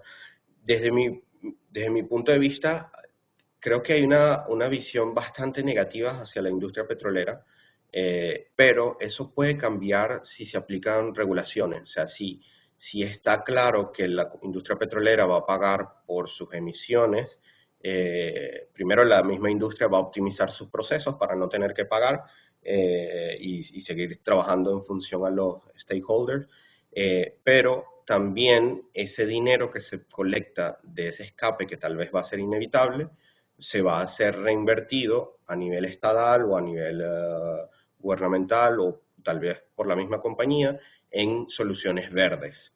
Y por eso creo que viene una tendencia fuerte a ser multienergético más que quedarse solamente con la parte petrolera. La visión siempre va a seguir ahí. Hay ambientalistas que son muy duros y que tienen una visión muy negativa a las compañías petroleras. También hay compañías petroleras que pagan mucho dinero para hacer el lobbying para que no les cambien ninguna regulaciones. Creo que el cambio viene sí o sí y la sociedad está teniendo una opinión más positiva hacia la industria petrolera y lo vemos sobre todo con la guerra en Ucrania, en donde vemos que la vida aprecia, valora y necesita el gas ruso dentro del día a día. Ahora, hay formas de cambiar ese tipo de energía, si lo hay, y creo que Alemania está acelerando todos sus procesos para ser menos dependiente de ese gas, pero también hay muchas industrias dentro de Alemania que necesitan el gas y siempre lo van a necesitar. Y el mensaje para las personas que quieren entender un poco más de cómo va a ser ese mix energético debe ser que el petróleo va y tiene que ser parte de esa cesta energética. No debe satanizarse ni debe verse como algo negativo. Necesitamos el petróleo, necesitamos las cosas que se derivan del petróleo y queramos eso o no, va a ser parte de ese mix en el 2050 y más adelante. Gracias. Gracias. Ok, bueno, entonces ahora sí, Juan Uric, y cerramos el ciclo de preguntas, todo lo demás lo dejamos para la sobremesa.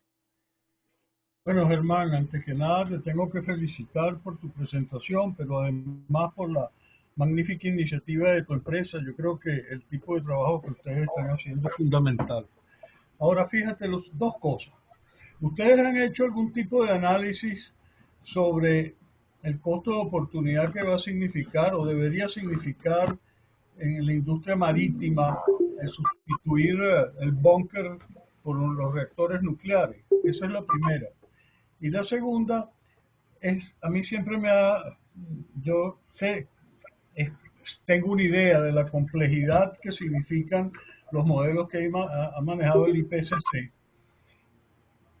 Y realmente siempre me termina preocupando, es que las proyecciones pareciera que están sobre la base de análisis de series temporal con todos esos métodos de ARIMA, de repente no lineales o lo que tú quieras, pero son proyecciones que se hacen a muy largo plazo, cuando las premisas del análisis de series temporales es muy difícil pronosticarlo más allá de 1 o 2 años.